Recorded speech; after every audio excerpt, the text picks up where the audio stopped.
अस्सलाम वालेकुम दोस्तों। घणे वक़्त खां इहा सोच हुई त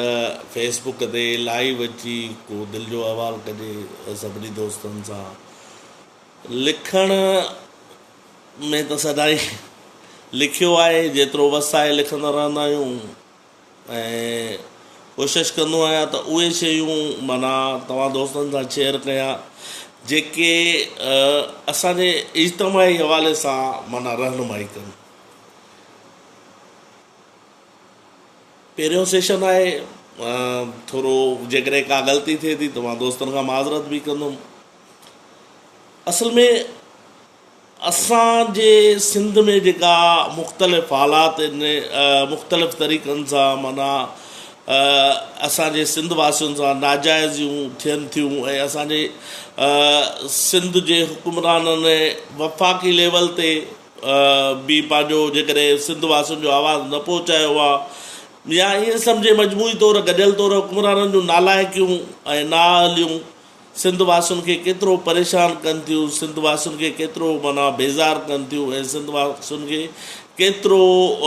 ज़हनी तौरु डिस्टर्ब कनि थियूं। त इहा ॻाल्हि सही चइबी। असां सिंध वासी पंहिंजे वोट जो इस्तेमालु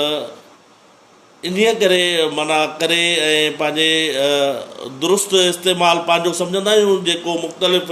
असां पंहिंजा उम्मीदवार असेंबलियुनि ताईं पहुचाए ऐं उन्हनि खे कोशिशि कंदा आहियूं त उहे असांजे मसइलनि खे खणनि, असांजे बुनियादी मसइलनि खां वेंदे असांजे क़ौमी मसइलनि खे, असांजे ॿोलीअ जे मसइलनि खे, असांजे तालीम जे मसइलनि खे, असांजे सिहत जे मसइलनि खे ऐं ॿिए जेके नंढा वॾा मामला आहिनि सिंध में सिंध वासियुनि लाइ जेके प्राइवेट कंपनियुनि में दरवाज़ा सिंध वासियुनि लाइ बंदि आहिनि, उन मामले ते जेकॾहिं के नोटिस वठनि असांजा नुमाइंदा, इन लाइ कोशिशि कंदा आहियूं त उन्हनि खे चूंडे उन्हनि खे कोशिशि कंदा आहियूं त अलाह साईं सम्झ ॾिए त उहो असांजो आवाज़ु बुलंद कनि। पर अफ़सोस इहो आहे त मां सम्झां थो त असांजो चूंडियल नुमाइंदो असांजे हिन इस्तेहसाल, असांजे हक़नि जे इस्तेहसाल, असांजी तालीम जे इस्तेहसाल, असांजे क़ौमी हक़नि जे इस्तेहसाल जो वॾे में वॾो माना सबबु आहे। हक़ीक़त इहा आहे त असांजे चूंडियल नुमाइंदे खे,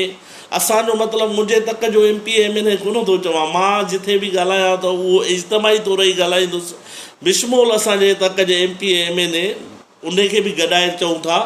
ऐं पूरी सिंध जी ॻाल्हि थो कयां। मां असल